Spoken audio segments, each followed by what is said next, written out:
Bienvenidos a este webinar que hemos organizado en la Asociación Venezolana de Derecho Administrativo con el apoyo de Universitas Fundación. La intención de este webinar es analizar algunos temas que nos parece que son importantes para el debate desde la perspectiva del derecho administrativo. Sabemos pues que una pandemia, que es algo pues que afortunadamente ocurre luego de muchas centurias, pues implica riesgos, problemas, soluciones que hay que encontrar para el derecho, pues una situación de este tipo en la que está involucrada la salud pública en el sentido literal del término, por supuesto que plantea importantes problemas. Y pues desde luego desde la Asociación Venezolana de Derecho Administrativo nos hemos planteado algunos de los asuntos fundamentales que el COVID-19 plantea, los efectos de nuestra disciplina. Cuando pensamos en organizar esta actividad y pensábamos en quién podíamos apoyarnos para implementar toda la logística y poder ejecutar la organización que una actividad de este tipo supone, pensamos pues que la mejor opción era acudir a nuestros buenos amigos de Universitas Fundación, que han estado realizando una labor impecable de difusión de contenidos jurídicos durante estas semanas en las que nos hemos visto obligados a permanecer en casa. Así que desde la asociación queremos agradecer toda la labor que está realizando Universitas y que ustedes pueden monitorear en sus redes sociales, y en particular pues agradecer el enorme apoyo que nos están prestando para la realización de esta actividad. Hemos pensado entonces en qué podemos ofrecer pues a nuestros afiliados y a nuestros amigos de otras asociaciones y a nuestros colegas abogados, y hemos organizado entonces este foro COVID-19 y Derecho Público, y hemos seleccionado para ello a 4 ponentes de primer nivel.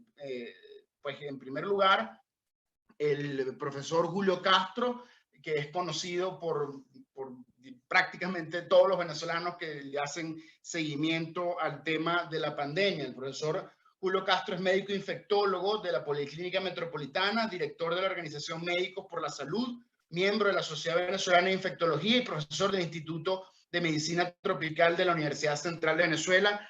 Y por encima de eso es la primera autoridad científica en Venezuela en pandemias y en situaciones infectólogas de este tipo. Luego el profesor Julio Castro, quien va a exponer sobre cuál es el estado de la situación de la salud en Venezuela, tendremos al presidente de la Asociación Venezolana de Derecho Administrativo, el profesor de Derecho Administrativo de la Universidad Central y de la Universidad Católica, Juan Domingo Alfonso, quien va a exponer sobre el estado de alarma constitucional y las medidas económicas que se han estado dictando durante las últimas semanas desde el Poder Ejecutivo.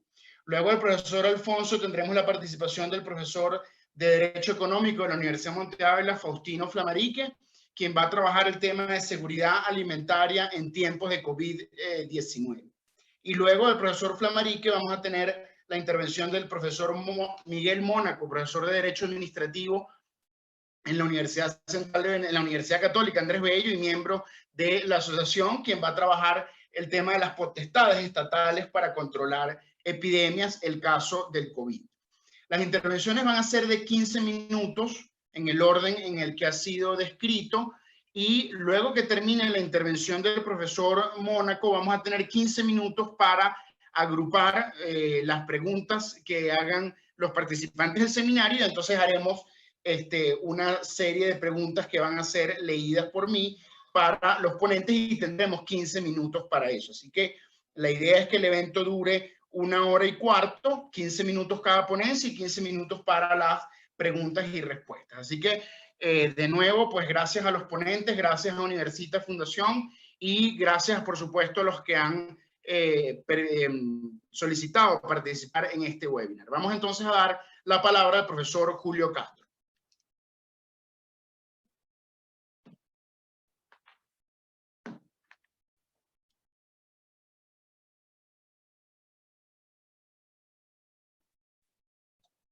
Bueno, voy a hablar en estos próximos 15 minutos, voy a prender el cronómetro, un poco sobre mi visión del tema de la epidemia y un foco, un énfasis en cómo puede afectar esa epidemia a Venezuela en las próximas semanas o meses. ¿Okay? El virus, lo que conocemos hasta ahora, que hay muchas incertidumbres todavía, pero lo que conocemos es un virus cuya transmisión es muy eficiente, a pesar de que no sea muy mortal.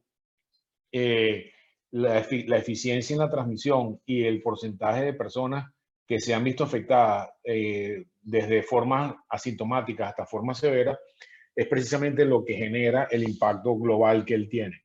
A diferencia de otros virus como ébola, por ejemplo, que son muy mortales, la misma capacidad de ser muy mortales evita que sea muy transmisible, porque la persona que se enferma y se pone muy grave muy rápidamente, evita que tenga contacto con muchas personas, pero una persona que es asintomática, como puede pasar con el caso de COVID-19, puede transmitir la enfermedad aún sin saberlo, y eso es lo que ha hecho que la expansión de la enfermedad haya sido tan eficiente a nivel mundial.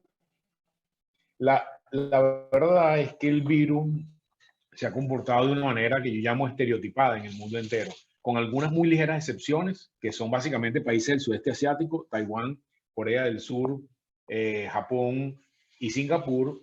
El resto de los países, la tasa de crecimiento ha sido bastante homogénea.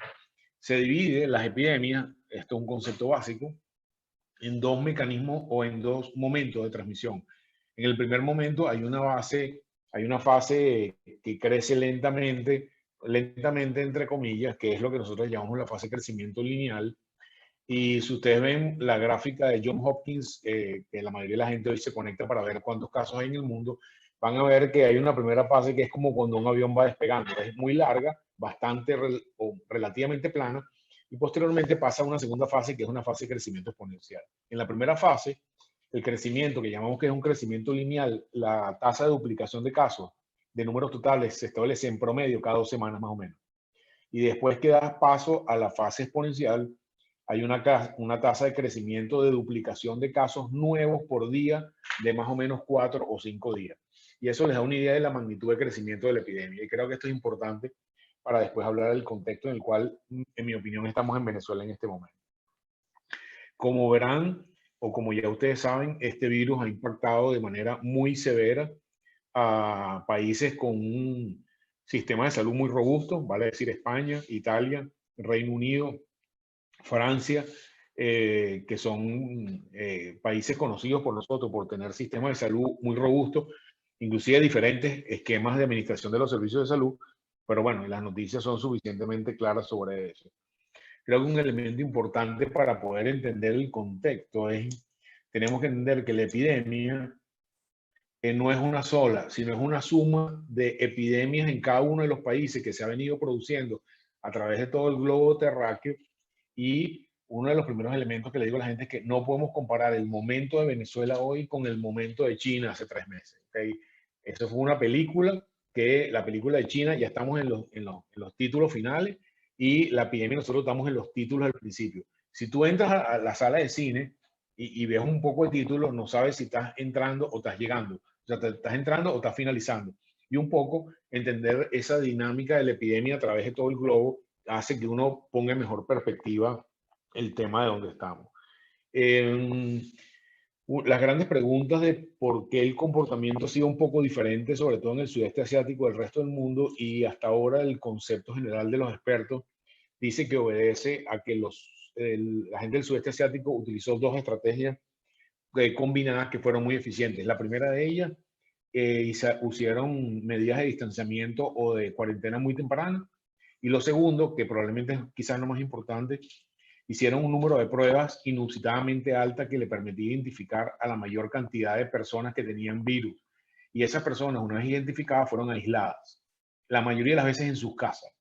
Pero era un aislamiento muy eficiente, y al lograr aislar esas personas y al detener la dinámica social, hicieron que la curva de transmisión se modificara de una forma importante. Ojo, no es que acaba la epidemia, sino que hace que la tasa de transmisión se haga menos intensa.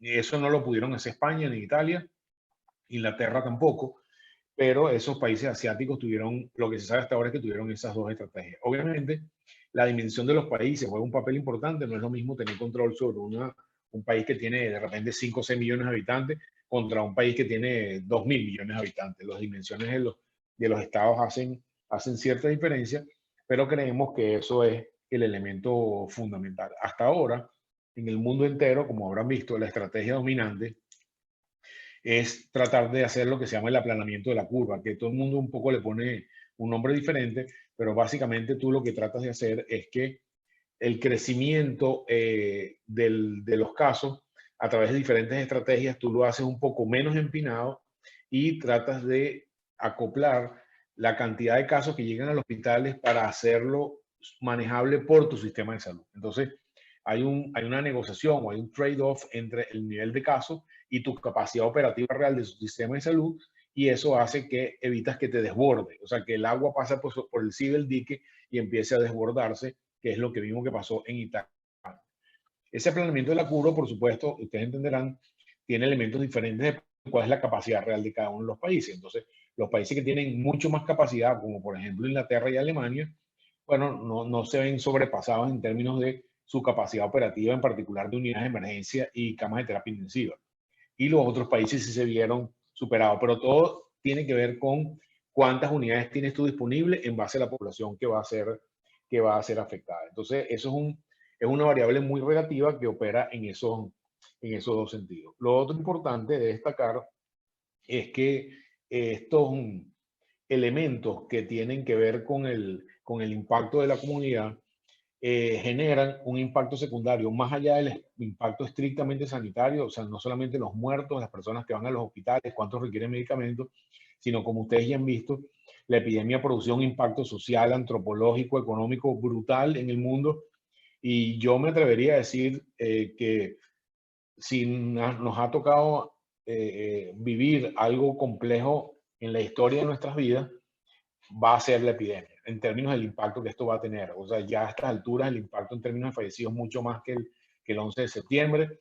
Es difícil recordar un evento de una magnitud global tan importante como esta pandemia, y esto no se va a acabar en 4 semanas. Yo quiero ser enfático en eso. Inmunológicamente, pues desde el punto de vista estrictamente patológico, nada más hay una sola forma que se acabe la epidemia, y es que todo el mundo se infecte. Y para que todo el mundo se infecte, pueden ocurrir dos cosas: que todo el mundo se infecte o que infectes a todo el mundo vacunándolo. La vacuna es una forma de infección controlada. No va a haber vacuna hasta dentro de un año al menos. Esto es un hecho, no podemos violentar lo que aprendimos en la ciencia durante casi 4 siglos de investigación, por mucho que quisiéramos, y hay candidatos de vacuna ya disponibles. No vacunar a 7.000 o 6.000 millones de personas es un experimento que no podemos darnos el lujo de que salga mal. Entonces, la investigación requiere una fase de conocimiento que requieren tiempo, y ese tiempo no es menos de unos meses largos, que es no menos, como yo le dije, 7, 8, 9, 10 meses en el mejor escenario posible. Entonces, no teniendo vacuna entre un año, nos queda en los próximos meses tratar de entender o saber cómo es una forma ordenada de infección, que es lo que empiezan a pensar los países, porque obviamente no podemos estar el mundo entero en cuarentena lo que nos queda de año. Entonces la pregunta es, ok, ¿cómo hacemos que volvamos a una vida más o menos normal en los próximos meses para tratar de que la tasa de infección sea de alguna forma manteniendo mi capacidad operativa real sobre la capacidad que tengo de atender pacientes? Entonces, hasta el momento, y ahí voy a contextualizarlo a la Venezuela, Venezuela se encuentra en una situación en términos del sistema de salud absolutamente precaria. Y con esto lo digo con conocimiento de sistemas de medición. Nosotros tenemos un sistema de monitoreo que tenemos hace 5 años, pero desde hace 2 años el sistema de monitoreo sobre los grandes hospitales del país es semanal. Nosotros sabemos dónde hay morfina y dónde no hay morfina, dónde hay insulina, dónde no hay insulina, cuántos médicos trabajan en la emergencia, cuáles camas están funcionando y cuáles camas no. Y por eso nosotros tenemos confianza que nuestros números dicen muy exactamente la situación de salud del país. En Venezuela hay 200 camas de terapia intensiva. Eso no quiere decir respiradores. 200 camas de terapia intensiva, y la elasticidad de ese número es mínima. Aún haciendo un esfuerzo muy importante puede llegar a 250, 230, pero eso es absolutamente insuficiente para una magnitud mediana de la epidemia. Entonces, nuestro sistema de salud es muy precario. No, quizás no quiero entrar en Honduras sobre eso, pero podemos contestar preguntas. Y yo hago un símil para explicar a la gente esto. Nosotros estamos en el trayecto de un huracán de categoría 5, ¿ok? Así se comportó en Europa y no hay razones para que se comporte diferente en América Latina. Y nosotros vamos a enfrentar un huracán de categoría 5 con un palafito en medio del lago de Maracaibo. Esto, otros países como los Estados Unidos probablemente están enfrentando con un edificio de 8 pisos que tiene pilote, y nosotros nos vamos a enfrentar al mismo huracán de categoría 5 en un palafito. Eso es como yo veo como una caricatura de nuestro sistema de salud. Y si lo corresponde, después Faustino hablará de eso, con otros elementos sociales como son disponibilidad de elementos, disponibilidad de combustible, capacidad de transporte, precarización de los servicios básicos, bueno, estamos ante el escenario de una tormenta perfecta para nuestro país en términos del impacto masivo que debe tener esta epidemia. En base a la situación actual, los datos, números groseros de los voceros oficiales, que estamos alrededor de 200 casos, y en mi opinión, eso refleja dos cosas. Refleja que hay una capacidad truncada o limitada de la capacidad del ministerio de hacer diagnóstico. El diagnóstico, según ellos han expresado, esos 200 casos, son pacientes que están positivos para la prueba gold estándar que se llama el PCR. Es una prueba molecular, una prueba muy sofisticada que Higiene, el Instituto Nacional de Higiene, solamente tiene la capacidad en nuestros cálculos de hacer 100 pruebas, alrededor de 100 pruebas al día. Al tener tu capacidad truncada, y es una línea plana, esa capacidad operativa lo que está haciendo es dando una imagen de la epidemia que no es real de lo que esté pasando en la sociedad. No sé si me entiende. Yo le explico, si tú tienes una fábrica de leche y produces 1000 litros de leche al día, pero tú tienes 500 Tetra Pak de 1 litro al día, tu capacidad de producción no son los 1000 litros de leche, son los 500 de Tetra Pak. Entonces, tienes una dicotomía entre lo que produces de leche y lo que puedes realmente vender, y eso es lo que creo que está pasando con el elemento diagnóstico. Más allá de la propaganda oficial, que digan que hacen 200.000 pruebas al día, 20.000 pruebas al día, esas pruebas son pruebas rápidas que no las puedes mezclar con la prueba de gold estándar, y esas pruebas rápidas tienen grandes deficiencias para detectar el número de casos o los pacientes que están con enfermedad aguda. Entonces, de alguna manera, esto es un pequeño briefing de la idea de lo que creo que está pasando. Nosotros tenemos un sistema de monitoreo en las comunidades y un sistema de monitoreo del número de camas ocupadas por pacientes con patología respiratoria, unidades de terapia intensiva y emergencia de todo el país. Y a pesar de que no vemos afluencia de casos en los hospitales todavía, sí estamos empezando a notar un ruido en las comunidades todavía muy incipiente. Es lo que nosotros llamamos una actividad en clúster. Tenemos un clúster en Margarita, tenemos un clúster en Tulén, hay un clúster en Trujillo, hay un clúster en Aragua. Empezamos a ver clúster, y yo creo que de alguna manera la epidemia en Venezuela ha estado ralentizada por un fenómeno que conocíamos con anterioridad, que es que nosotros tenemos una cuarentena de viajes al exterior antes de que tuviéramos la cuarentena formal. En Venezuela llegan 7, 8 vuelos a la semana que conecta con Europa.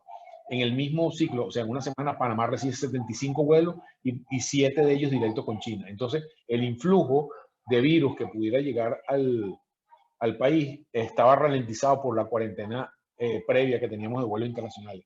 Si eso tú le sumas que en el resto del país hay un tema de poca comunicación por el asunto de la gasolina, o sea, la gente se moviliza menos de lo que podía movilizarse, tú tienes una capacidad de irradiación del virus mucho más lenta, pero una vez que el virus entra, indefectiblemente se va a replicar en todo el país. Entonces, yo creo que es cuestión de semanas que empecemos a ver una actividad más importante del virus. Yo no creo que la epidemia esté controlada, yo no creo que la curva esté aplanada en Venezuela, yo creo que simplemente se ha ido ralentizando, y pienso que en más o menos en 2 o 3 vamos a empezar a ver actividad más intensa, y probablemente nos va a agarrar una situación problemática peor de la que estamos ahorita con gasolina y distribución de alimentos. Yo creo que en general, como le digo, el impacto de esta epidemia, entendiendo nuestras carencias y nuestras debilidades, va a ser mayor que en el resto de los países de América Latina, porque no veo ninguna razón plausible, al menos desde el punto de vista biológico, para pensar que la situación en Venezuela va a ser mejor que en cualquier otra razón, a menos que pensemos que Dios es venezolano o en todo caso es oficialista o madurista. pero no creo que haya ninguna razón biológica para pensar que en realidad tengamos algún beneficio de que la situación en Venezuela sea mejor que en el resto de los países donde la hemos visto la epidemia. Bueno, ya cumplí mis 15 minutos, yo lo dejo por aquí y después pasamos a la ronda de preguntas. Muchas gracias. Muchísimas gracias al profesor Julio Castro, verdaderamente brillante la exposición. Entonces vamos ahora con el profesor Juan Domingo Alfonso, quien va a exponer, como decíamos, el alcance constitucional del estado de alarma y las medidas económicas que se han estado dictando en las últimas semanas desde el Poder Ejecutivo. Y muy buenos días. Muchas gracias a la Asociación Venezolana de Derecho Administrativo y a ustedes por participar en esta importante conferencia o webinar que estamos teniendo a iniciativa de la Asociación Venezolana de Derecho Administrativo para sus participantes, así como también para todos aquellos que tengan interés en este tema que estamos sufriendo en todo el mundo y que estamos sufriendo, por supuesto, aquí en Venezuela. De igual manera, gracias a Universitas por su plataforma y encantado de compartir la mesa con los distintos profesores, que por cierto, un detalle humano aquí, habemos varios profesores que estudiamos juntos, incluso en la misma promoción, hace pocos años atrás, nos culminamos en el año 82, con distintas profesiones, entre ellos el profesor, el doctor Julio Castro y Faustino Flameric, junto con los demás que están en la mesa, y nos parece una importante iniciativa aportar nuestro profesionalismo en relación con la grave situación de pandemia en virtud del coronavirus. A mí me ha correspondido el tema del estado de excepción y en concreto el estado de alerta, concretamente porque esto tiene implicación en todos los ciudadanos venezolanos y de igual manera en las empresas que realizan vida, en este caso en Venezuela. Y para aquellos que no son abogados, habría que decir qué es un estado de excepción. Y un estado de excepción jurídicamente es un acto de gobierno que ejecuta directamente la Constitución, pero ¿quién puede dictarlo? Lo puede dictar el presidente de la República en Consejo de Ministros de acuerdo con la Constitución. ¿Y cuándo puede ser dictado? Cuando existan circunstancias de orden social, económico, ecológico, político, que afecten gravemente la seguridad de la nación o de los ciudadanos o sus instituciones.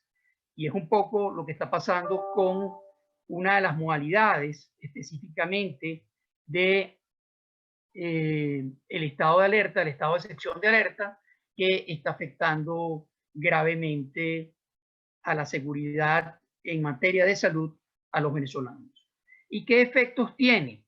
Bueno, tiene los efectos de ampliar las facultades del Ejecutivo Nacional y de restringir de manera temporal las garantías constitucionales de los ciudadanos. Y eso me permite señalar que el estado de excepción y en concreto el estado de alerta no implica vacío jurídico, no implica ausencia de normativa y de legalidad. El estado de excepción es una ventana, es un piso que otorgan las propias constituciones, en el caso venezolano de los artículos 337 al 339, a los efectos de justamente tratar de dar piso jurídico a determinada normativa para justamente volver a la normalidad. Pero eso no implica ni ausencia de norma jurídica ni la permisión de arbitrariedad. En el estado de excepción, de acuerdo al 339, se debe regular en caso de la restricción de garantías constitucionales el ejercicio del derecho cuya garantía se restringe. De acuerdo a una ley especial que es la Ley Orgánica sobre Estado de Excepción, toda medida debe ser proporcional a lo que se quiera afrontar, a la gravedad, a la naturaleza, al ámbito. También la duración de la medida debe ser limitada a las exigencias y debe ser dictado con estricta necesidad. Y una cuestión típica de los estados de excepción es que tienen que ser insuficientes los medios ordinarios para afrontar por parte del Ejecutivo Nacional la situación de emergencia. De acuerdo igualmente a la Ley Orgánica sobre estado de excepción, el presidente puede dictar las medidas que estime conveniente en aquellas circunstancias que afecten gravemente la seguridad de la nación o de sus ciudadanos. Tenemos que el 15 de marzo fue dictado el decreto de estado de excepción de alarma. Ahora, eso implica que pueda dictarse un solo decreto de estado de excepción y un solo decreto que contenga el estado de alarma, o pueden ser también dictados varios decretos en ese sentido, o varios decretos que ejecuten como decretos leyes a el decreto de estado de excepción. La Ley Orgánica de Estado de Excepción establece además la obligación de toda persona natural o jurídica está obligada a cooperar con las autoridades competentes. Incluso se pueden imponer servicios extraordinarios, por supuesto, con lugar a indemnización, la carta que han recibido los hoteles o algunas previsiones en relación con los laboratorios en cuanto a la producción y distribución de medicamentos, por ejemplo. Y también se establece la posibilidad de delegar no las facultades a ser tomadas por el estado de alarma en este caso, sino la ejecución de las medidas tomadas por el presidente de la República de acuerdo al artículo 16 de la Ley Orgánica sobre estado de excepción. Y por último, la facultad de requisar muebles e inmuebles en propiedades de los particulares privados en virtud de las graves circunstancias que esto significa. De tal manera que la consideración del estado de excepción, la hace el presidente de la República, y pueden haber circunstancias graves que él tiene que evaluar y tiene que ver si dispone o no de los medios necesarios para enfrentar esa situación. Los estados de excepción tienen un control político y tienen un control jurídico que ya la sentencia del 24 de marzo, y en virtud de la dicotomía de poderes se han dado unas situaciones particulares en cuanto al control o al inicio del control por la Asamblea Nacional. Ahí tuvimos una situación particular en el año 2016 en relación con el estado de emergencia económica. De tal manera que, de acuerdo al estado de excepción, se amplían las facultades del Ejecutivo Nacional y se restringe de manera temporal las garantías constitucionales. Para los no abogados tenemos la Constitución, tenemos la declaratoria de estado de excepción por parte del presidente de la República, y pueden dictarse en ejecución de la declaratoria de estado de excepción y de las medidas formal y expresamente establecidas en ese estado, por ejemplo, en este caso de estado de alarma, medidas por parte del presidente de la República de conformidad con el artículo 15 de la Ley Orgánica de Estado de Excepción. Aquí había una serie de anomalías de algunos estados y municipios, estableciendo prácticamente todos los toques de queda, restringiendo la circulación, situaciones que en muchos casos no le cumplen. La Constitución y la Ley Orgánica de Estado de Excepción establece, siguiendo los estándares internacionales, diversas garantías que no pueden ser restringidas. Por supuesto, el derecho a la vida, el debido proceso, la libertad de pensamiento, entre otras. Y hay diversos tipos de estado de excepción. A nosotros nos toca explicar el estado de alarma. Ese estado de alarma fue dictado en Venezuela, así como en otros países. Por ejemplo, en España, de acuerdo a la Constitución en el Reino Español, de la Constitución del 78, de acuerdo al artículo 116, numeral segundo, se prevé igualmente como nosotros un estado de alarma. Y tuvo una prórroga en Venezuela de 30 días más, recientemente dictada el 1 de abril. Ahora, este decreto de estado de excepción de alarma puede ser, y su prórroga puede ser criticado desde el punto de vista jurídico por algunas particularidades. Primero, porque efectivamente no regula en el mismo decreto el ejercicio del derecho como lo manda el artículo 339 de aquellas garantías que hayan sido efectivamente restringidas. Muchas de ellas no las regula, no restringen formal y expresamente diversas garantías. Se autoriza ampliamente el mismo presidente para restringir posteriormente determinadas garantías. Si lo ven con cuidado, por ejemplo, el artículo 7 restringe, tiene la potestad para el presidente de la República de restringir la circulación y posteriormente podrá dictar medidas en cuanto a la restricción, o igual el artículo 8 en cuanto a la suspensión de actividades. De tal manera que es una especie de ley habilitante y por otra parte restringe otras garantías sin indicar las previsiones constitucionales o los derechos constitucionales que se están restringiendo. Y se autoriza por último la disposición final primera para dictar otras medidas, cosa que también sería una causa de nulidad o de violación por inconstitucionalidad del decreto de estado de alarma. Por tanto, en efecto, se autoriza para restringir la circulación en el artículo 7 del decreto, sin citar el artículo 50 de la Constitución, como es la libre circulación, el derecho al libre tránsito. Se suspenden actividades y actividades laborales sin citar los artículos del derecho a la libertad económica o el derecho al trabajo. Se suspenden las actividades escolares y académicas sin identificar los derechos a la educación. Se restringe la libertad económica en bares, restaurantes, cines y teatros sin identificar el derecho a la libertad económica. Y se impone, por ejemplo, uso de mascarilla o se limita el derecho de reunión, totalmente comprensible y justificable, sin identificar el derecho a la libertad personal. El decreto de estado de alarma restringe o da la potestad al presidente de la República de restringir la libre circulación y dice que se tomarán medidas que permitan la circulación vehicular o peatonal. Asimismo, los traslados en vehículos, por ejemplo, se establece una limitación, serán efectuados en cuanto a colectivos por una sola persona para evitar exposición y la propagación del virus. Y el presidente, de acuerdo al artículo 8, puede suspender las actividades en distintas zonas geográficas. El artículo 9 nos prevé el estado de alarma una serie de excepciones, por ejemplo, en materia de alimentos, en materia de medicamentos, que no pueden ser objeto de suspensión como actividad económica. Y eso está en una serie de numerales allí. De igual manera, se suspende en todo el territorio nacional la realización de todo tipo de espectáculos públicos, conciertos, conferencias que supongan la aglomeración de personas, y esto para evitar la propagación del virus. De igual manera, se han restringido las actividades de sobrevuelos en Venezuela, comerciales y privados. Solamente se ha dejado la actividad de carga y se ha permitido la actividad portuaria a través de Bolipuerto. Se ha dictado una medida en cuanto al sector cambiario, que es la medida de la Sudeban cerrando los bancos. Y esto ha tenido impacto en cuanto a los arrendamientos, porque hay la suspensión de los pagos de los cánones de arrendamiento y la suspensión de aplicación del desalojo.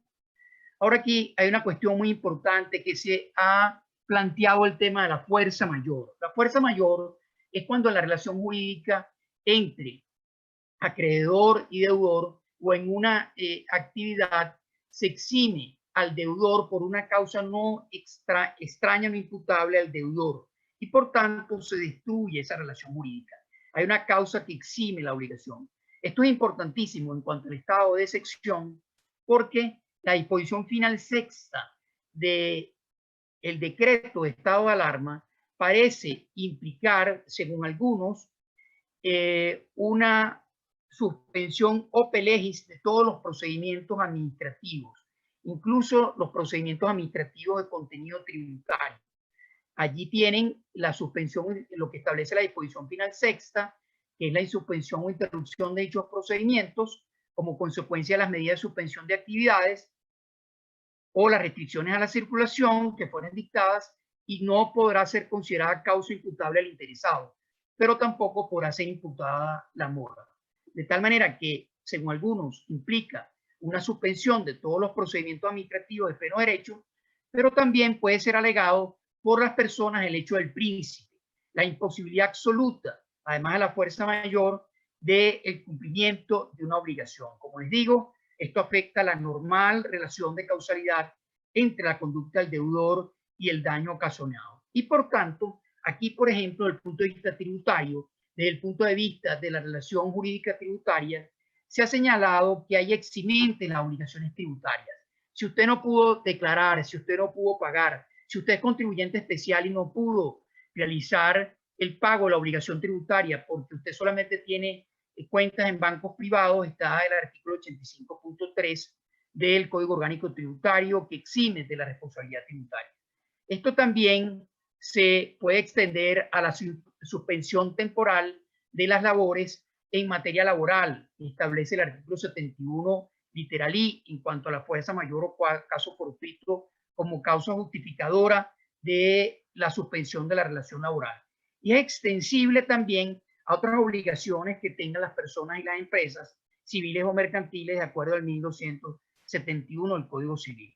Y igualmente los contratos. Tenemos que revisar todas las empresas y las personas naturales jurídicas que realicen actividades económicas, sus contratos, a ver si en esos contratos se estipula la fuerza mayor o el caso fortuito, el hecho del príncipe, y efectivamente hay una eximente de la obligación del deudor en cuanto a estas distintas obligaciones.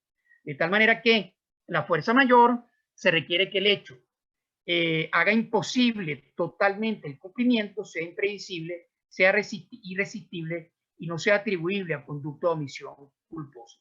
Para terminar, quería señalar que el estado de excepción de alarma, en virtud de su disposición final sexta, puede tener el reconocimiento de la situación grave de pandemia que estamos viviendo y en virtud de la suspensión de actividades y restricción de circulación puede haber la imposibilidad absoluta del cumplimiento de determinadas obligaciones.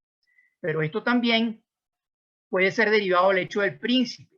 Por ejemplo, el tema de la circular de la Sudeban, que cerró los bancos y la imposibilidad de los pagos, o afectaciones en materia de arrendaticias para las empresas, para los arrendatarios y el cambio de la relación entre arrendatario y arrendador por 6 meses, así como también el tema de las obligaciones legales, civiles o mercantiles o las obligaciones contractuales en virtud de esta causa extraña, no imputable, que puede afectar la actividad económica de las empresas y que puede afectar las obligaciones de cada una de las empresas. Muchas gracias por su atención y por su interés. Gracias a la Asociación Venezolana de Derecho Administrativo y quedamos a la orden para el ciclo de preguntas al finalizar cada una de las exposiciones. Gracias.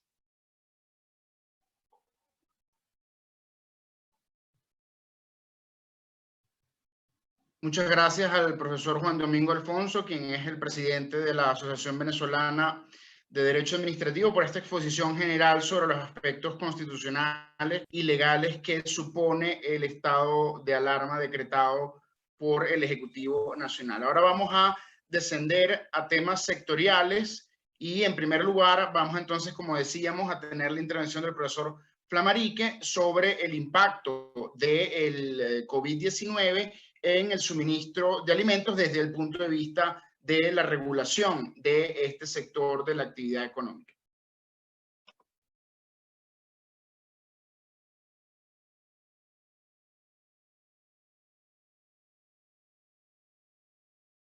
Muy buenos días a todos. Muchísimas gracias a la Asociación Venezolana de Derecho Administrativo por organizar esta actividad que nos permite de los efectos que genera del COVID. Esta viene futuro. Los Castro nos está advertiendo de un periodo que se extiende en el tiempo. Tiene que ver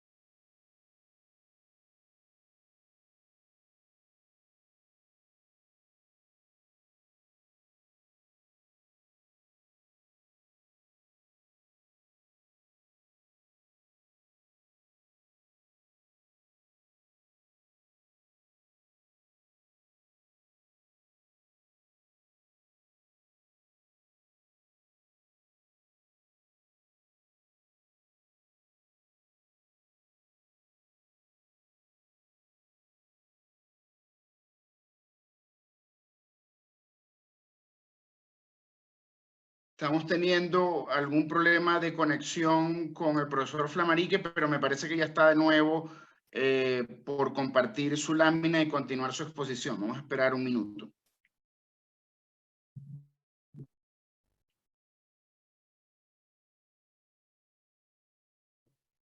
Estoy conectado. Por favor, informe, Carlos, si están ya viendo las láminas.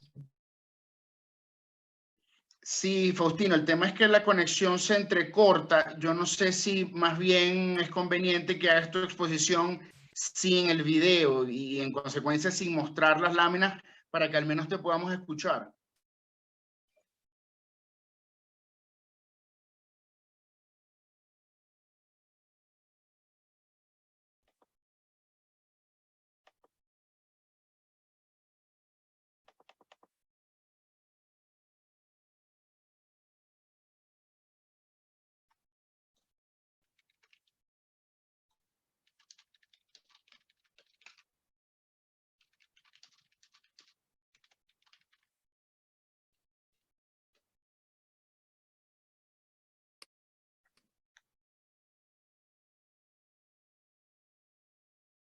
Ok.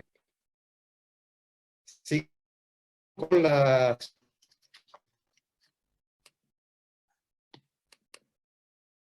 Sigue con la presentación. La seguridad alimentaria es un concepto, un objetivo que habla por sí mismo. Es algo que en la medida que no se cumple, es decir, que haya alcance y disponibilidad de alimentos para todos, se convierte incluso en un derecho especialmente de derecho especialmente importante para los más vulnerables, para las comunidades más vulnerables. La seguridad alimentaria es un concepto que está ligado a la falta de alimentos. Si miramos hacia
además de producción, era necesario que hubiese distribución de alimentos.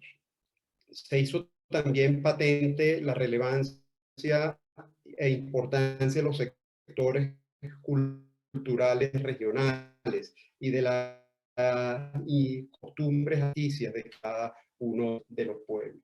Y más adelante se puso el foco en los valores nutricionales. No era suficiente producir alimentos primarios, agrícolas, trigo, arroz, maíz. Es necesario ver el alimento desde la perspectiva de sus aportes nutricionales. Y es allí donde empieza a tener cada vez más importancia la regulación sobre los alimentos, la regulación alimenticia y la información que se le suministra a los consumidores. La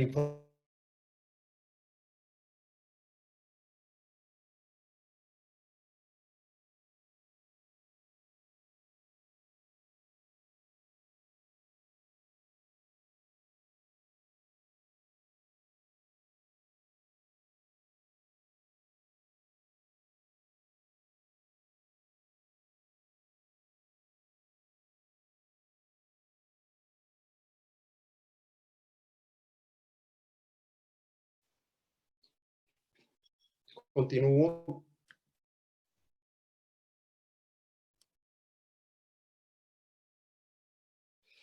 Para que tengamos el punto de partida, en nuestra Constitución se habla de seguridad alimentaria de una manera muy contundente, que le hace marcada importancia a la producción primaria, en los sectores agrícola, pecuario, pesquero y acuícola. Se hace importancia del consumidor como destinatario de la seguridad alimentaria.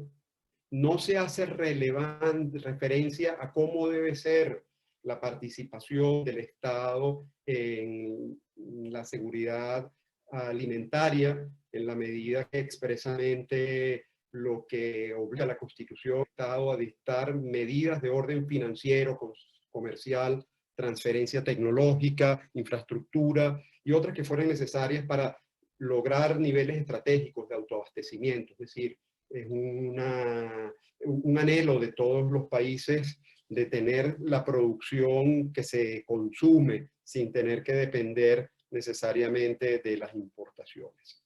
Pero hay algo que llama la atención en la Constitución, que es la ausencia directa de referencia a la agroindustria como actor fundamental de la seguridad alimentaria. Ahora, ¿cómo estamos en el país en este momento? Hay una crisis evidente en el cumplimiento de valores nutricionales, especialmente en los sectores vulnerables. La disponibilidad de alimentos vuelve a ser limitada.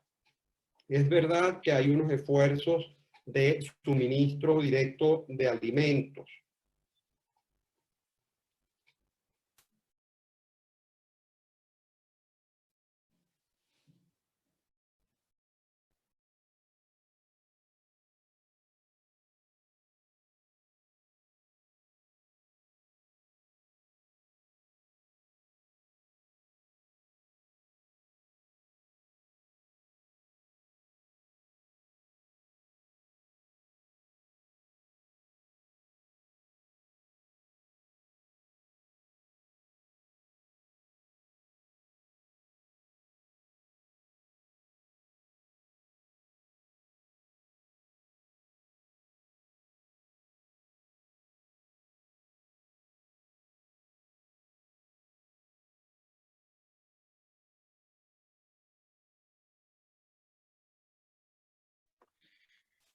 Bueno, como hemos podido ver, el profesor Flamarí tiene algunos problemas con su conexión. Vamos más bien a pasar entonces a la exposición de Mónaco para que nos explique cuáles son las reglas desde el punto de vista sanitario que permiten al Estado ejercer potestades que ordenen el aislamiento de los ciudadanos en caso de una pandemia como la del COVID-19. No, chica. Vale, pasa tú, Lucía. Yo vengo después. Perfecto. Creo que alguien liberó un micrófono por allí, se estaba escuchando un audio externo, pero ya creo que está resuelto. Bien, yo quiero agradecerle primero a VEDA, a su presidente Juan Domingo Alfonso y a Universitas por esta iniciativa, y especialmente al profesor Carlos García por toda su organización e iniciativa que siempre tienen este tema académico. Así que vaya una gracia especial a Carlos, al profesor Carlos García por esta excelente iniciativa y organización, igualmente a Julio y a Natalie de Universitas. Fíjense que el tema del COVID-19 nos trae a un tema que nos pone en una situación de análisis distinta a la que tradicionalmente habíamos visto en los estados de excepción. ¿Y por qué razón?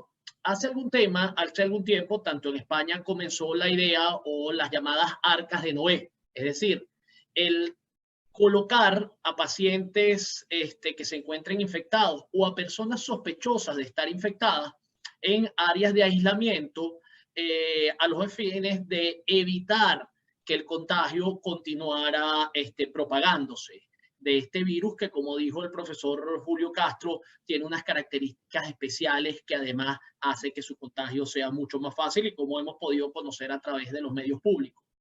Y aquí, pues, si ya los venezolanos habíamos vivido tiempos interesantes en lo particular, esto trae al mundo un momento especialmente interesante, que es el revisar la potestad del Estado para colocar a personas en cuarentenas o aislamientos de manera forzosa.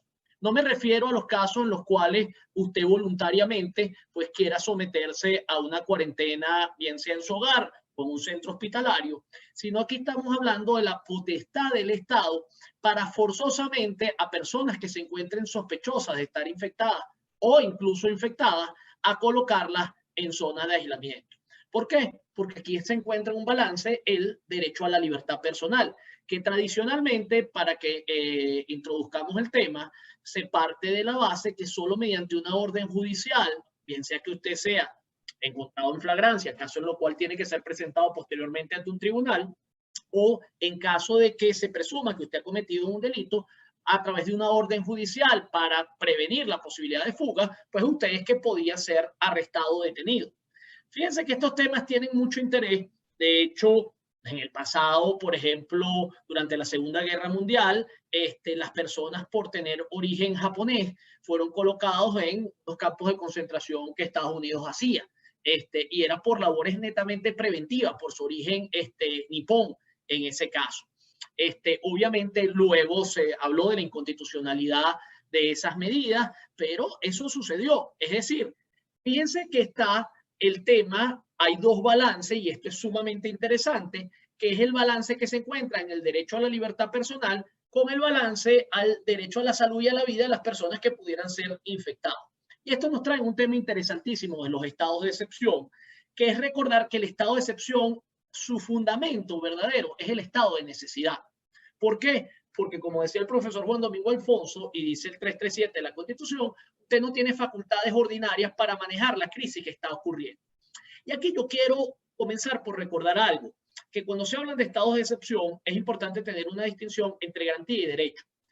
El derecho, obviamente, es un título, una esfera personal que tiene una naturaleza relativa. Yo lo ejerzo respecto a alguien, bien sea de forma positiva o de forma negativa. De forma negativa es mi libertad. Nadie tiene derecho a afectar mi libertad salvo determinadas razones y bajo determinados procedimientos. O tiene determinados derechos de naturaleza positiva propia del Estado social, donde usted puede exigirle al Estado determinadas prestaciones.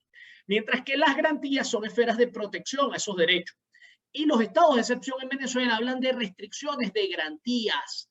Es decir, no hablan de restricción de derechos, porque salvo los derechos que no son limitables, el estado de excepción lo que te establece es que tú limitas la garantía que permite que el Ejecutivo restrinja derechos, pero no cumpliendo con las garantías formales o sustantivas que tiene ese derecho. Es decir, por ejemplo, el derecho a la libre circulación es un derecho.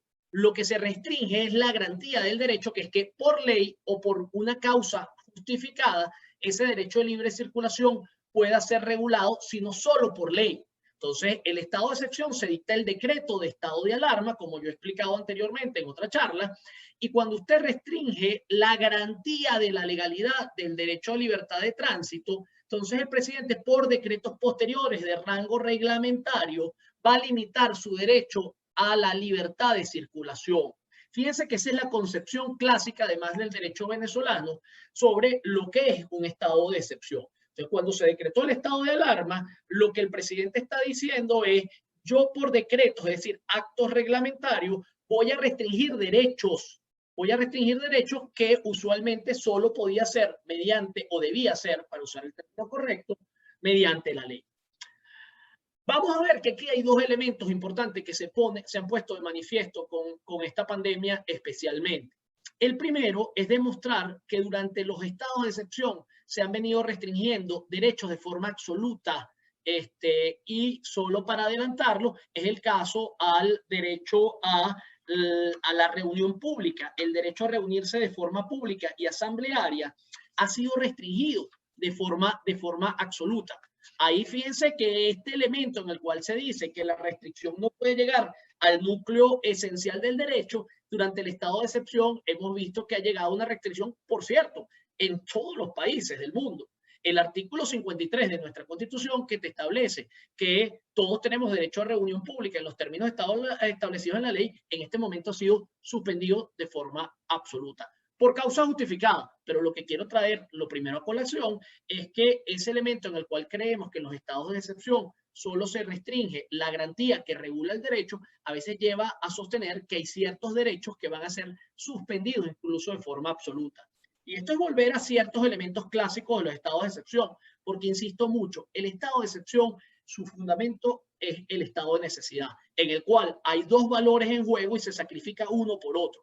Y esto es sumamente peligroso. O sea, yo no estoy diciendo que no deba tenerse, pero tenemos que tener presente que estamos en una retoma con esta pandemia del poder del Estado a tomar ciertas medidas que tradicionalmente no eran y que son de naturaleza absoluta.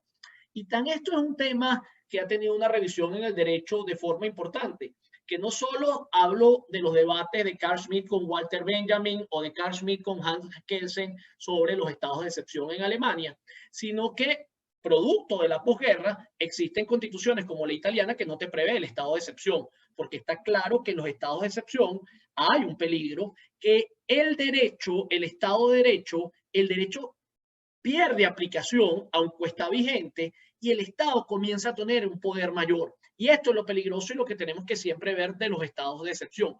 Más allá de que hablemos de su justificación o no, es lo que quiero que tengamos presente y cómo deben entonces regularse.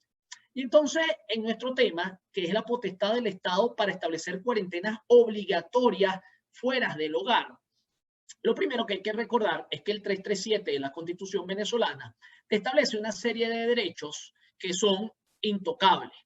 Pero el artículo 7 de la Ley Orgánica de este Estado de Excepción te establece otros derechos más que no deberían ser tocados ni siquiera durante el estado de excepción.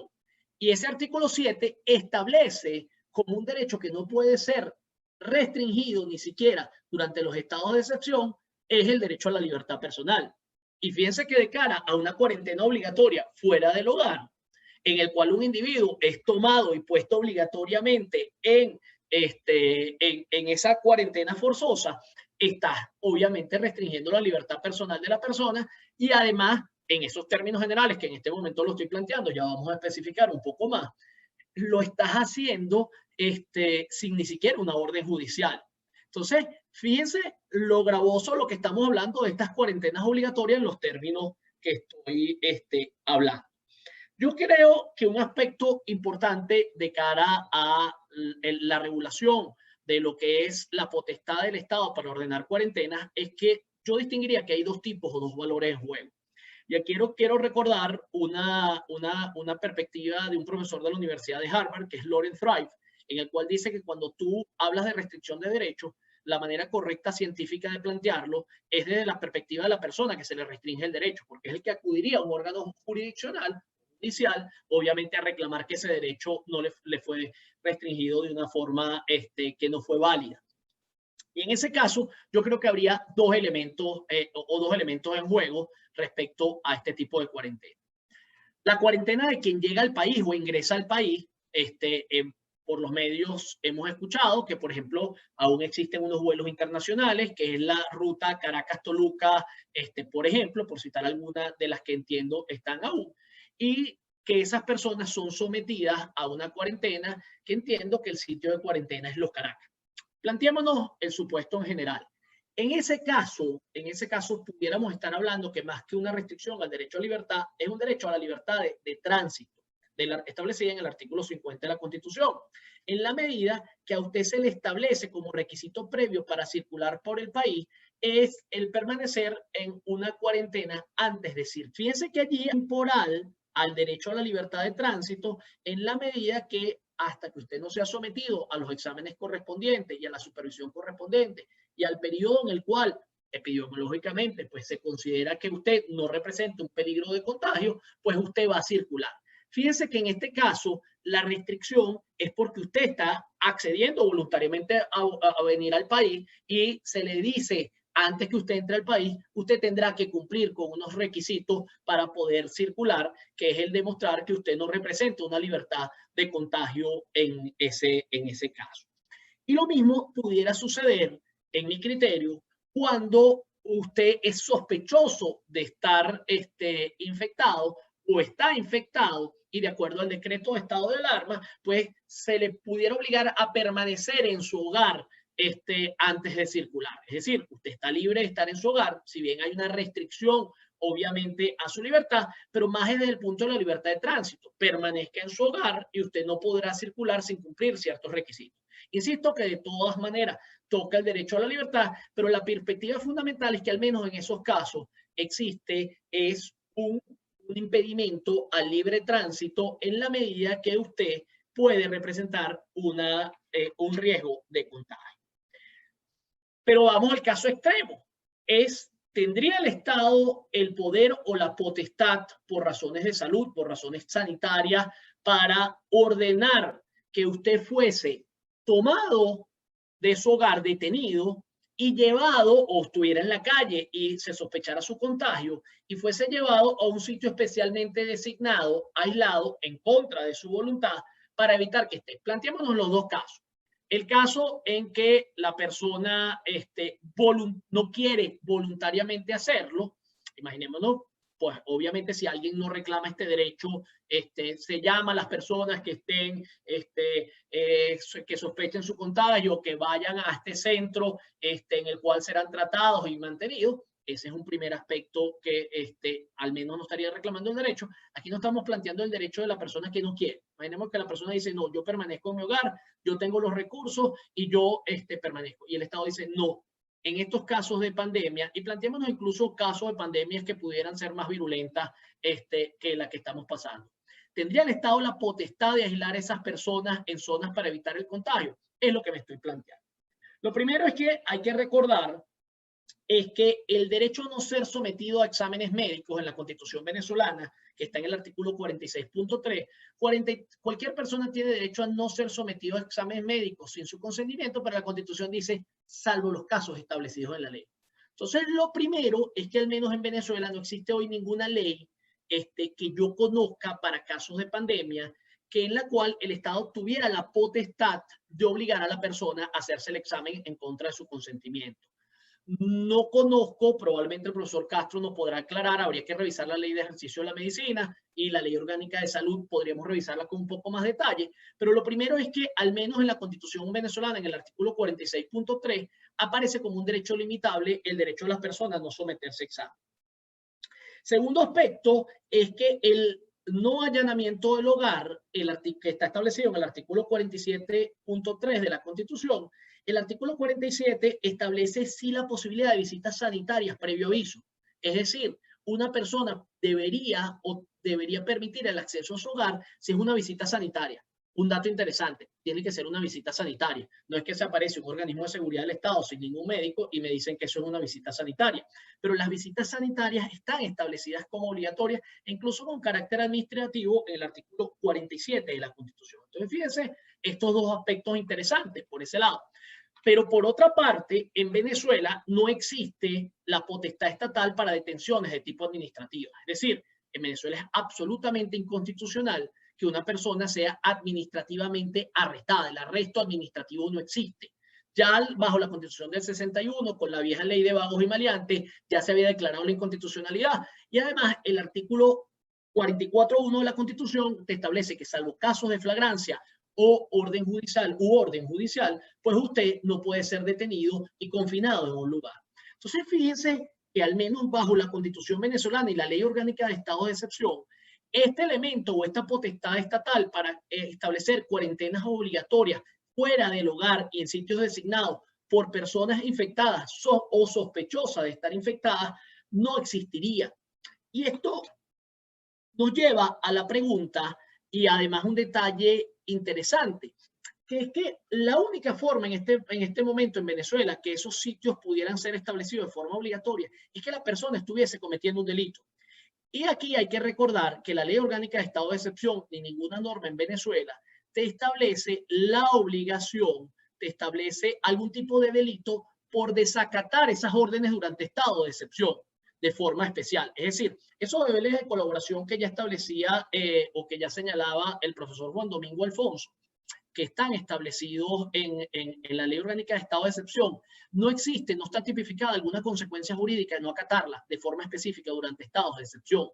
Lo máximo que existe, ciertamente, es el desacato a la autoridad establecido en el Código Penal, en la cual tiene una pena que ni siquiera ameritaría la detención en un centro de reclusión por sus características y no genera un peligro de fuga. Entonces, hoy por hoy la legislación venezolana no te establecería ni siquiera la posibilidad que frente a algún delito, es decir, que alguien que esté infectado y le ordenen vaya y colóquese en tal sitio de reclusión, no te establece ni siquiera que ese desacato pudiera conllevar a la detención de la persona. Lo cual además, imagínense, estas detenciones de una persona sospechosa de estar infectada, si no se hacen en lugares especialmente designados, lo que va a hacer es que va a contaminar el sitio de reclusión. Entonces, hoy por hoy, no, el Estado, frente a esas situaciones extremas, no tiene potestades para sistemas de cuarentena obligatoria de forma forzosa en casos de aislamiento. Y este debate lo quise traer específicamente, pues como le establecía, existe muy poca regulación para casos de pandemia. Y hay que recordar algo, que el estado de excepción se dicta cuando no tiene facultades ordinarias. Nada impediría a la Asamblea Nacional el regular o establecer una ley que regulara pandemias de forma determinada, con algunos casos específicos, en el cual se regularan estos supuestos y en el cual se balanceara esta potestad estatal para estos casos extremos en esta situación. Conclusión, lo primero es que en la actualidad en Venezuela no existe una potestad estatal válida para que de forma regular una persona que sea sospechosa de portar el virus o que se encuentre efectivamente infectada sea colocada en un aislamiento forzoso en un lugar determinado. Así ese sitio tenga las características sanitarias necesarias. De manera forzosa, al menos esa potestad no existe hoy en Venezuela, solo mediante una orden judicial y si estuviese cometiendo algún tipo de delito, piense el caso de la flagrancia, que no necesitará la orden judicial previa a la detención o la orden judicial posterior, y en ese caso observamos que no existe algún tipo de delito por desacato a este tipo de elementos. Que en situaciones extremas esto debería ser acordado. Es una discusión interesante que tiene que darse, es una discusión muy profunda que tenemos que darse y que lleva a lo más profundo del origen de los estados de excepción, que es el estado de necesidad. El estado de necesidad implica de que hay ciertos valores que se vulneran o ciertos derechos que se vulneran porque se consideran que hay unos derechos superiores. Yo creo que esto lo que nos llama a que tiene que haber una regulación profunda de las pandemias. Ya veníamos con varios avisos en la humanidad de que esto podía suceder. Finalmente sucedió y nos encontró a todos sin la legislación correcta y la preparación correcta, no solo desde el punto de vista sustantivo, sino desde el punto de vista, hablo médico, de seguridad, sino desde el punto de vista jurídico. Los estados de excepción no han sido todavía suficientemente comprendidos. Se sigue hablando de restricción de garantías y a veces se confunde con restricción de derechos. Lo que se restringe es la garantía para regulación reglamentaria del derecho, y hay casos en que el derecho está siendo, como lo puse en el caso de precisamente de la alarma, está siendo en el caso de la reunión pública, está siendo suspendido el derecho. Fíjense que no solo es la restricción de la garantía, sino la suspensión del derecho. Entonces, esto llama a un repensamiento de la legislación en materia de estado de excepción, de la legislación en materia de pandemia, y yo creo que expertos como el doctor Julio Castro tienen que ser escuchados, pero se requiere una legislación especial y un debate de la sociedad muy profundo acerca de esto. Me disculpo porque me excedí algunos minutos, pero con esto concluyo. Muchísimas gracias al profesor Mónaco por su exposición muy clara, la verdad. Y mientras vemos si el profesor Flamarique puede mejorar su conexión, vamos a pasar entonces de una vez a las preguntas. En primer lugar, hay dos preguntas fundamentales para el profesor Julio Castro. En primer lugar, ¿en cuánto tiempo estima el profesor Castro que la curva de incremento aumentará en Venezuela? Algo de eso ya mencionó en su exposición, pero si quiere desarrollar el punto, encantados.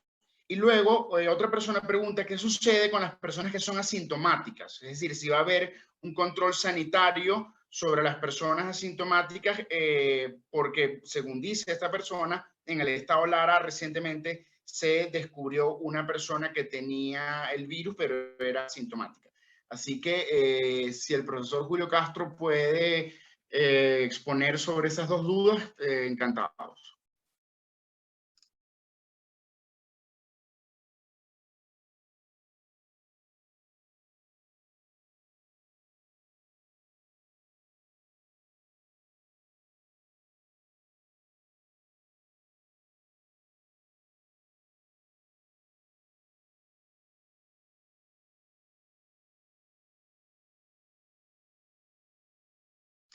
Profesor, creo que tiene el audio silenciado.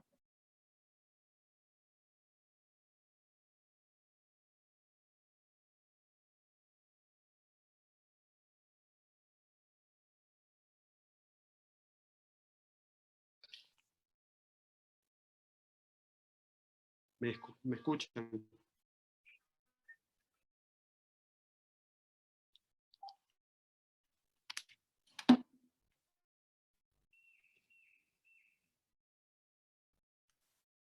Sí, te escuchamos. ¿Tú nos escuchas, Faustino? Sí, perfecto. Puedo pasar entonces para continuar con la paciencia.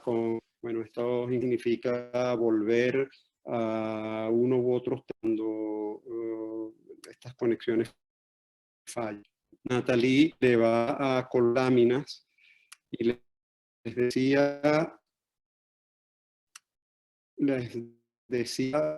que la seguridad es un concepto que se basa a sí mismo, y en la medida que no hay la suficiencia de alimentos, porque al fin de cuentas resulta que el concepto de seguridad ha estado ligado a la insuficiencia de alimentos, ligado al hambre, pues pasa de ser un objeto, un anhelo, pasa a ser un derecho, sobre todo unidades más vulnerables.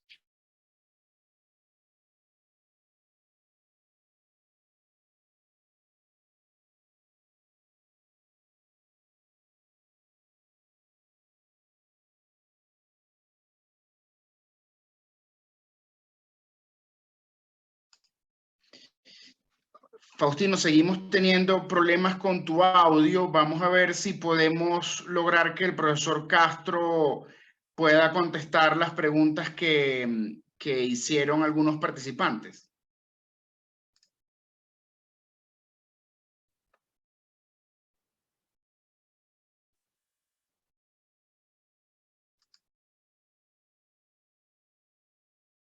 Están respondiendo unas preguntas.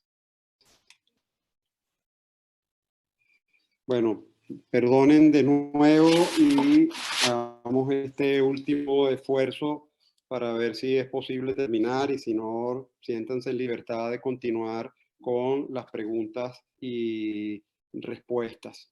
Si pasamos a la siguiente lámina, verán ustedes que les decía que la seguridad alimentaria es un concepto que basta a sí mismo, en sí mismo, ligado a la falta de alimentos y a la necesidad de esa producción alcance a todas las poblaciones. Recordarán ustedes las imágenes de los años 80 de África, donde la carencia de alimentos va a acabar muertos.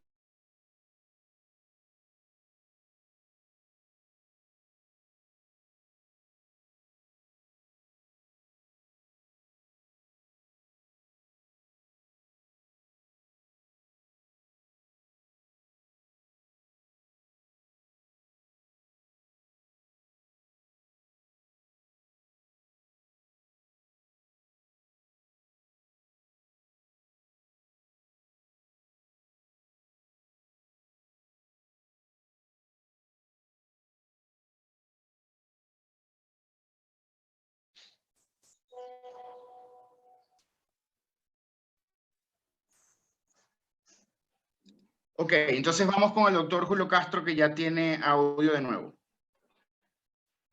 Ok, perfecto. En relación a las dos preguntas, La primera de ellas, yo estimaría que el aumento del crecimiento a una fase exponencial en la realidad, pues en el campo, no necesariamente lo que digan los exámenes, va a ser más o menos en 3 a 4 semanas. De ahí a cuando llegar al pico, probablemente unas cuantas semanas más, pero es difícil más allá saber cuándo va a ser la fase de estabilización. Entonces, yo diría que pasemos a otra fase donde tenga mayor sensación social de que hay transmisión, o sea, vas a ver casos así en la sociedad comúnmente, más o menos 3 semanas. En relación a los asintomáticos, eso es el gran problema en el mundo. No hay, no hay ninguna forma de identificar a una persona que no tenga síntomas a menos que le haga pesquisa al 100% de la población. O sea, ¿cuál es la lógica para hacer el examen a una persona que no tiene síntomas? Eso es muy complicado. Muy probablemente los casos que detectan asintomáticos son personas que han estado en contacto a su vez con otra persona y le hicieron la prueba porque estaba en contacto, no porque tenía síntomas. Por lo tanto, no hay ninguna forma posible de hacerle pruebas a los asintomáticos, a menos, y mucho menos aislarlos, a menos que tengan síntomas. Oyendo los aspectos legales de todo esto, mi sugerencia es que quizás en algún momento discutamos algunas cosas más profundas, porque estas dinámicas implican de nosotros algunos pensamientos modernos en relación a las legislaciones, y le voy a poner un ejemplo particular. El Estado de Nueva York aprobó una normativa, no sé cuál es el estatus de la normativa, o sea, si es un reglamento, si es una ley, que los niños que vayan a las escuelas y no tengan vacuna tienen que ir a homeschooling. No pueden estar en una escuela normal porque ponen en riesgo a los otros. Y aquí viene el tema que se afecta mucho por el tema de la cuarentena, de el derecho de quién estás protegiendo, del que no quiere vacunarse o del que sí está vacunado y el que no está vacunado genera un riesgo para él.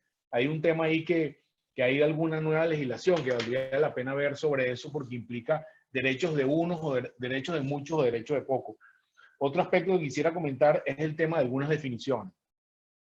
Cuarentena se establece como, esta es una definición epidemiológica, cuarentena es una definición para restricción de movilidad para una persona que no está enferma.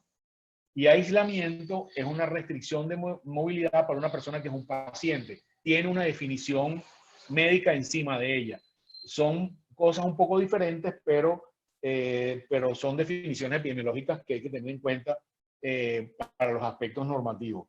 Yo quisiera comentarles que nosotros, como base de nuestro monitoreo, hemos tenido información de personal de salud, médicos que han sido llevados en contra de su voluntad a unidades, fundamentalmente CDI, que no están definidos como unidades de a priori para manejo de pacientes con COVID-19.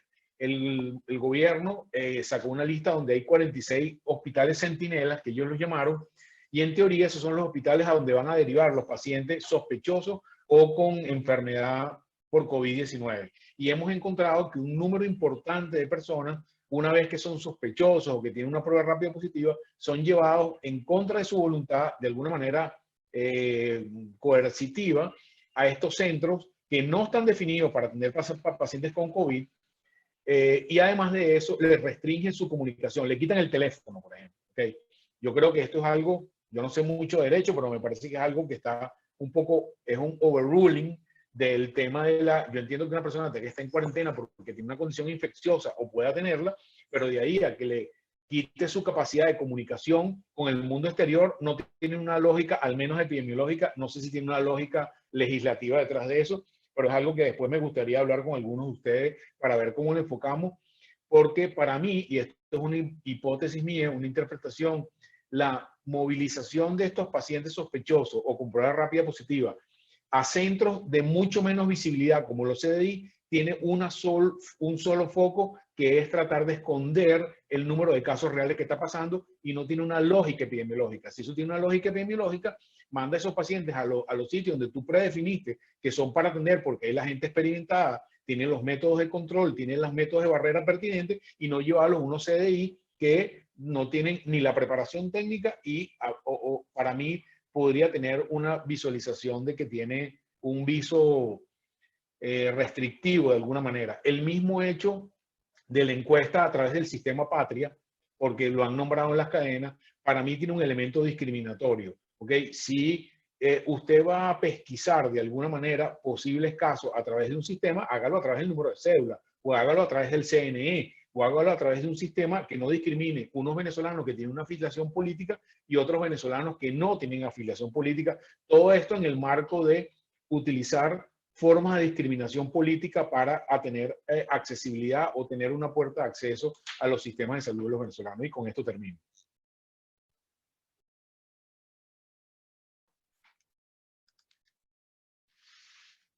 Muchísimas gracias al profesor Castro. Hay algunas preguntas para el profesor Alfonso, básicamente relativas a la notificación de actos administrativos. Por ejemplo, alguien pregunta si está corriendo el lapso de 45 días, por ejemplo, para intentar una demanda de nulidad ante el contencioso administrativo si fuera notificado esta semana de un acto administrativo. Básicamente esa es una pregunta muy técnica, y una pregunta más general es si el profesor Alfonso considera entonces que el modo como fue dictado el estado de alarma es violatorio de las reglas que la Constitución establece en materia de estados de excepción. Profesor Alfonso.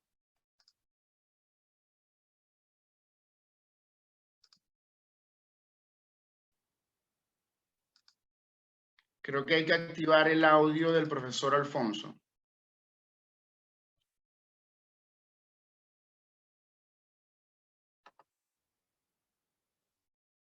Bueno, muy bien. Vamos entonces con las preguntas al profesor Mónaco. Al profesor Mónaco le piden que por favor amplíe la diferencia entre restricción de derecho y garantía constitucional que él explicó.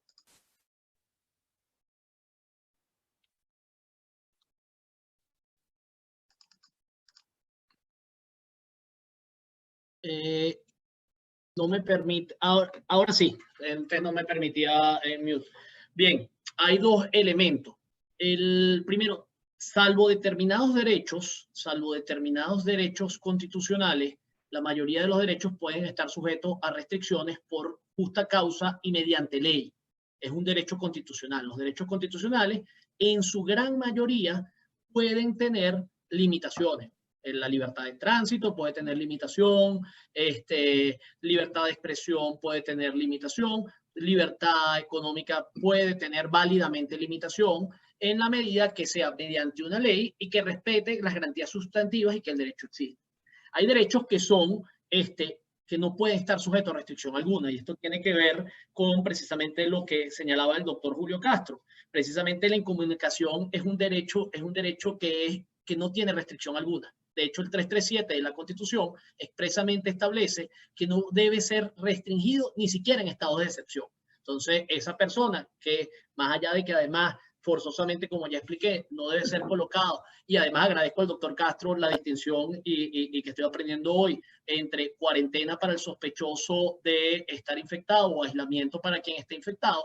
Estas personas no deben ser incomunicadas. El 337 de la Constitución expresamente establece el derecho, la restricción. En todo caso, yo me imagino que por una medida sanitaria lo máximo que podrán decir, vamos a asegurarnos que el teléfono que usted tiene pues no va a ser un mecanismo de transmisión, no se lo pase a más nadie, vamos a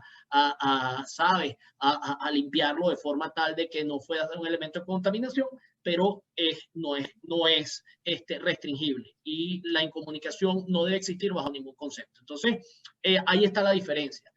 Los derechos constitucionales tienen sujeto a restricción, y las garantías es lo que protege ese derecho. Por ejemplo, el 337 es una garantía al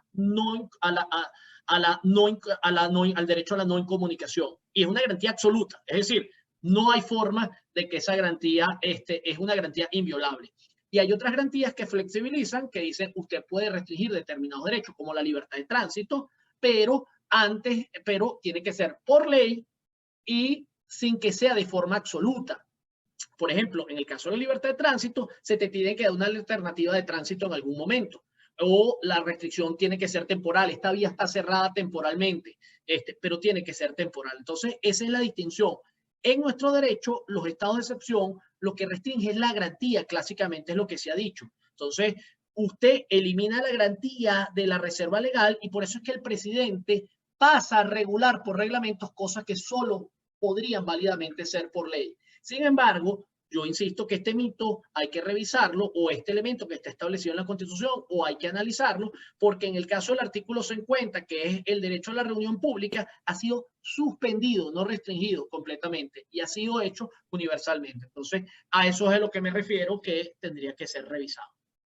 Muchas gracias, profesor Mónaco. Entonces ahora damos la palabra al profesor Alfonso. Quiero aclarar que cuando me refería a la pregunta que hacía uno de los participantes sobre el lapso de 45 días, no se refería el participante a la demanda de nulidad, sino al recurso de reconsideración. Pero sabemos bien que el criterio es el mismo también para eventualmente demandas de nulidad. Entonces, básicamente, la pregunta está orientada a los lapsos de caducidad, profesor Alfonso. Sí. Muy interesante el debate, muy interesante el foro. Muchas gracias por sus participaciones. Bueno, en primer lugar, sí, yo entiendo y soy de la perspectiva que el decreto de estado de alarma tiene algunos vicios de inconstitucionalidad, por lo que hemos señalado acá, entre otras cosas porque realiza restricciones, como se ha dicho, sin restablecer el ejercicio del derecho, cuya garantía se restringe, como lo establece el artículo 339 de la Constitución y como también lo indicó el profesor Mónaco, al restringir efectivamente una garantía, el artículo 339 como norma novedosa en nuestra Constitución establece que tienen que haber normas a los efectos de ver cómo es el ejercicio de ese derecho. Por ejemplo, si se restringe la circulación o se restringe la actividad económica, el propio decreto debe especificar una serie de medidas del alcance de la restricción a la garantía en cuanto al tránsito o a la libertad económica. Las anomalías que tiene el decreto, y por eso en el análisis que señalé, es que se realizan restricciones sin expresar el decreto. En muchas de las restricciones que se realizan expresamente y formalmente cómo se va a restablecer ese derecho. Por otra parte, hay una autorización amplia para el presidente de la República, prácticamente como el caso de una ley habilitante, sin justamente haber establecido expresamente las restricciones. Y por otra parte, no se indican, es un formalismo, las previsiones constitucionales. En este caso, yo diría que ahí hay un vicio de inconstitucionalidad, pero no es un vicio de inconstitucionalidad tan profundo como el primero. Y el primero tiene la profundidad de que si no sabemos exactamente, en virtud de una restricción a determinadas garantías, si el decreto no establece cuáles son las medidas para ejercer ese derecho, entonces los ciudadanos nos vamos a conseguir indefensos y puede puede implicar determinadas arbitrariedades por el caso de las autoridades públicas. Si piense, por ejemplo, el caso desafortunado en algún criterio, como señalaba abstractamente algún municipio, que restringe sin competencia la libre circulación, porque justamente el decreto de sección de alarma lo que estableció es que el presidente podía restringir la circulación, pero no estableció normas específicas y medidas específicas a cómo restablecer el ejercicio de ese derecho. Y eso es aplicable a otras normativas. Por tanto, yo creo que sí, que ahí hay vicios de inconstitucionalidad. Sabemos la fragilidad institucional que tenemos y sabemos la dificultad en cuanto al control judicial, pero lo decía en cuanto al ejercicio de nuestros derechos. En virtud de la disposición final sexta, o pueda implicar suspensión o interrupción del procedimiento administrativo, nosotros los contribuyentes podemos específicamente alegar una causa extraña no imputable reconocida, como señalé, por el propio decreto de estado de sección de alarma. El propio decreto de estado de sección de alarma reconoce una circunstancias de fuerza mayor que puede imposibilitar el cumplimiento absoluto de determinadas obligaciones. Es claro que las demandas de nulidad no pueden ejercerse porque hay una resolución del TCJ de la Sala Plena que cierra la actividad de todos los tribunales, salvo amparo y medidas urgentes en materia penal. Y es claro también del propio dicho del decreto que en virtud de actividades suspendidas o restricción de la circulación, que esos procedimientos están o pueden estar suspendidos. Fíjense, por ejemplo, y la posibilidad de alegar la causa extraña no imputable. Fíjense, por ejemplo, lo que decía muy rápidamente en materia tributaria. Si yo soy un contribuyente especial y yo pude declarar electrónicamente, pero tengo que realizar el pago como empresa o como persona jurídica, incluso como contribuyente ordinario que fue calificado como especial. Y hay una resolución de la Sudeban que establece el cierre de todos los bancos, hecho del príncipe, causa extraña no imputable, un cambio en la relación jurídica normal. Entonces yo no podré cumplir mi obligación como contribuyente. ¿Cómo determinar la obligación tributaria de compañías cuando son complejas y tienen que participar sus abogados o sus auditores fiscales? ¿Cómo realizar procedimientos de inspección o fiscalización por parte del CENIAT? Y menos aún procedimientos de sanciones e intereses. De tal manera que si nosotros podemos sostener que en virtud de la restricción de la circulación, incluso un hecho notorio comunicacional y derivado del decreto de estado de alarma, y en virtud de la suspensión de actividad, yo no puedo interponer un recurso de reconciliación, tengo la perfecta alegación para decir que ese procedimiento reconoció la fuerza mayor y está suspendido. Pero hemos entrado en temas interesantísimos y la sugerencia del doctor Castro y la observación del profesor Mónaco en cuanto a la revisión de estas normativas. Yo me referí muy rápidamente a la ley orgánica sobre estado de excepción y de alarma que un poco el doctor Castro sugiere revisar, y me parece interesante desde el punto de vista del derecho comparado para nuestra mejoría desde el punto de vista normativo. La ley orgánica de estado de excepción, que también tiene disposiciones en cuanto al estado de alarma publicada en el Boletín Oficial del Reino de España del año 80 o 81, establece varias posibilidades. El primero regula la epidemia, que en nuestro caso el artículo 338 no regula o situaciones de contaminación grave, pero también establece la posibilidad de intervención y ocupar industrias, fábricas, talleres, con excepción de los domicilios privados.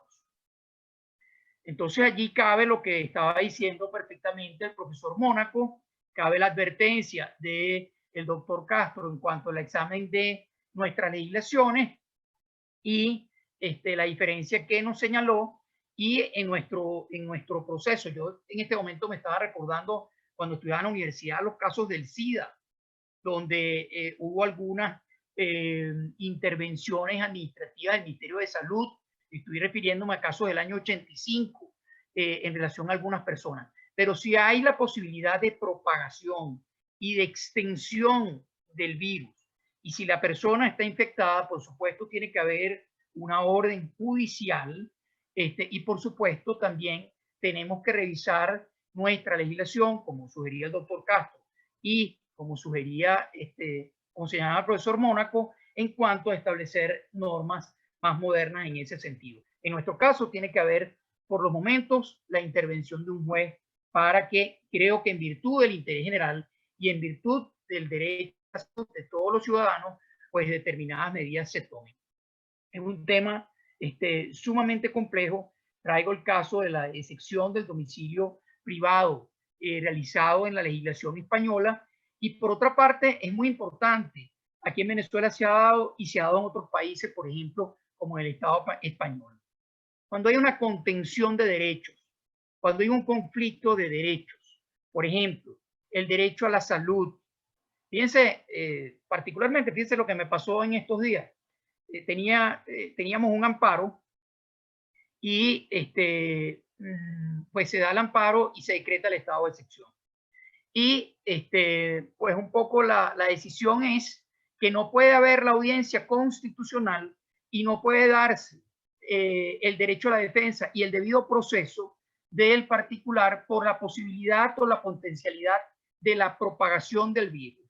Y declararon el amparo inaudita parte, como lo establecía el artículo 22 de la Ley Orgánica de Amparo, que fue violado por la potencialidad y la violación del derecho a la defensa y el debido proceso en caso de inaudita parte, salvo por supuesto que hayan pruebas fehacientes. Entonces lo que estoy diciendo es que en virtud de una supuesta construcción que viole el derecho a la salud por el polvo que genera esa construcción, entonces no se permite el derecho a la defensa, que por cierto, y el debido proceso, que por cierto no puede ser objeto de restricción, como lo establece el artículo 7 de la Ley Orgánica sobre Estado de Excepción. En estos casos de contención del derecho a la salud y determinados derechos privados, creo que hay que tener muy en cuenta el rol de la administración, muy en cuenta el rol del Estado, sobre todo cuando hay riesgos de propagación y cuando hay riesgo de que otros personas que están con salud, pues el virus se propague y esas personas resulten también enfermas. Sin duda es un tema muy sensible, que pueden haber distintas opiniones, pero creo que sí, que tenemos que mejorar nuestra legislación, nuestra normativa. El profesor Brewer, antes de ayer, envió un trabajo donde hay un viejo reglamento de enfermedades que establece la denuncia obligatoria en caso de epidemia, que creo que deberíamos revisar. Por supuesto, quizás no da todas las soluciones y habría que ver desde el punto de vista jurídico si está vigente o no, pero da el caso de la posible identificación de posibles epidemias que puedan existir en el país. Y habría que revisar, como bien dijo el profesor Mónaco, también la ley orgánica de salud y la ley del ejercicio de la medicina, a ver si tienen previsiones en este sentido. Es muy útil desde el punto de vista de la sociedad venezolana y para todos nosotros revisar y modernizar. Pues muchísimas gracias. Ya debemos cerrar para poder cumplir con el horario que nos habíamos impuesto. Vamos a tomar las preguntas que se han hecho por los chats y que no han sido respondidas y las vamos a enviar a los ponentes para que puedan contestarlas por escrito. La verdad es que muchísimas gracias al profesor Castro, al profesor Alfonso, al profesor Mónaco y al profesor Flamarique por haber admitido, pues, o haber aceptado participar en nuestro webinar. La verdad es que muchas gracias por su tiempo y muchísimas gracias a Universitas de nuevo por todo el apoyo impecable logístico que nos han prestado. La verdad es que sigan por las redes de Universitas todas las cosas que están haciendo. Cada día están teniendo 3, 4, 5 eventos jurídicos, cada uno mejor que el otro. Así que muchísimas gracias a todos y les iremos informando de las próximas actividades que organicemos aquí en la Asociación Venezolana de Derecho Administrativo. Un saludo. Muchísimas gracias por la invitación y gracias por su participación a todos los que pudieron conectarse.